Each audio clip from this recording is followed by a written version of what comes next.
what I want to invite you now to is to imagine. You may even close your eyes. Imagine you're entering a cafe, a restaurant.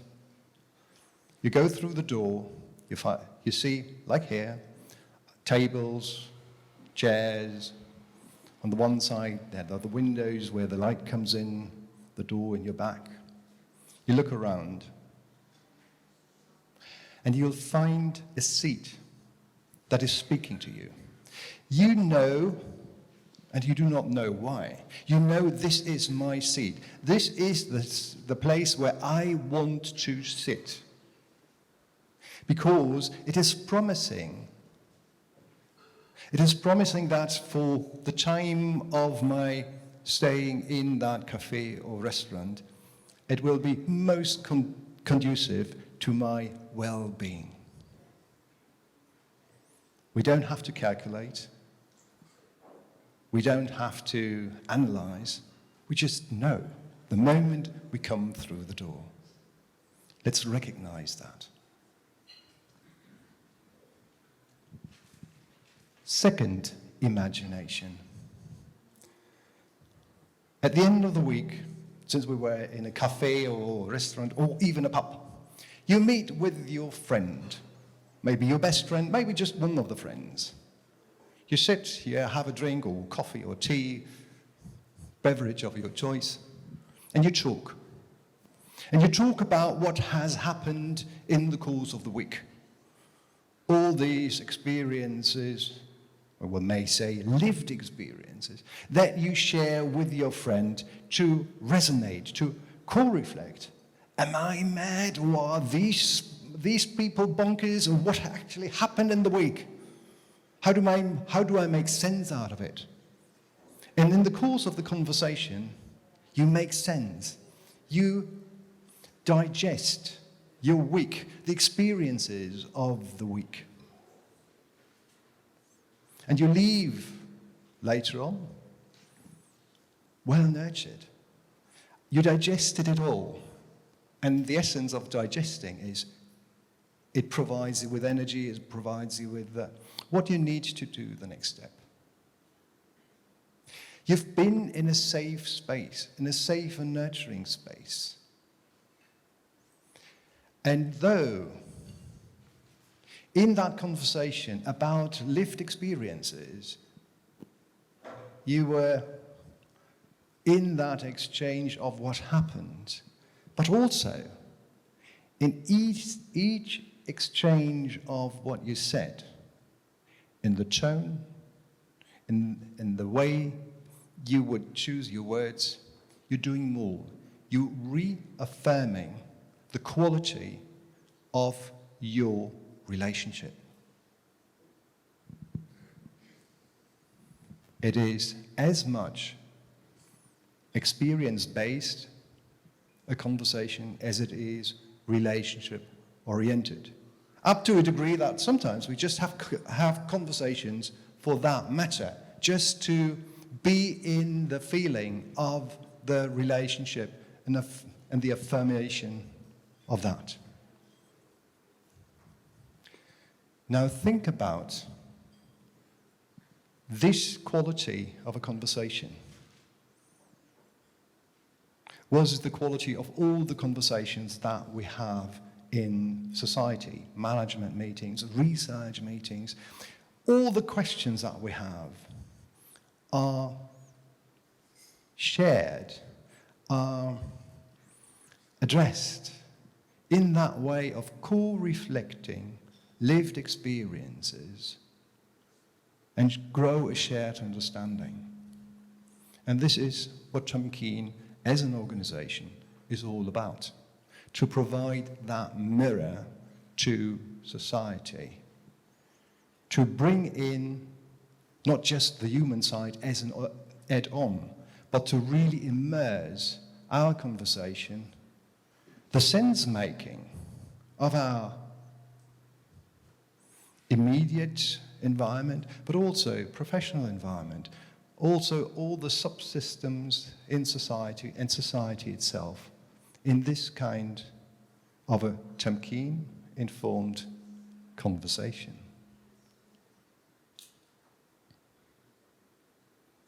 The question Tamkeen started with as an organization was initially, how is it, in the light of the Millennium Project, how is it that despite all the political will and all the money that we've thrown at these projects, nothing really improved?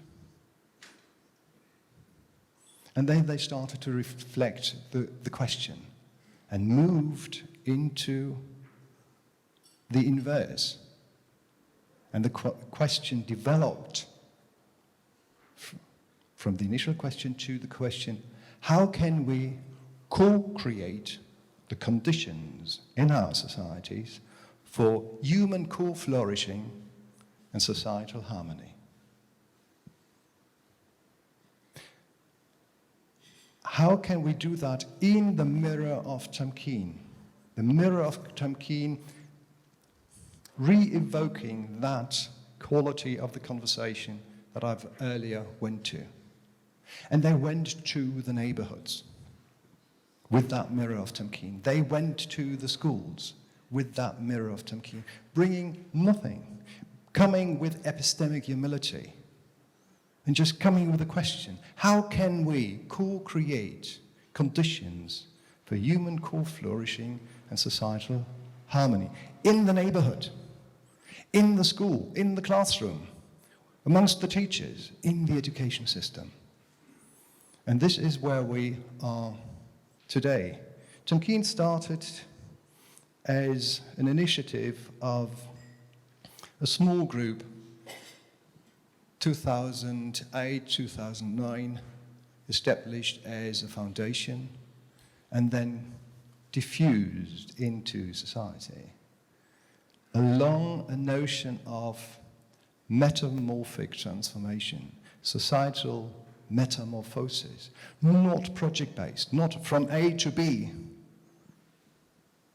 do something and then we're done, but in an autotelic and dialectic process that continues, that grows our shared understanding of who we are, of what is and what could be. And in that conversation that is not only experience-based but relationship-oriented, that is experienced as an expression of our humanity, we live the future in the present, not by what we're doing, but by how we're doing it. And imagine a conversation that, 2 minutes? Imagine a conversation that is suffused by that breathes that form of compassionate witness, being with each other in that collective sense-making as an expression of our humanity. What do you think will grow out of this kind of a conversation? Something that in the Moroccan education system is now called a humanizing education system, in a humanizing society.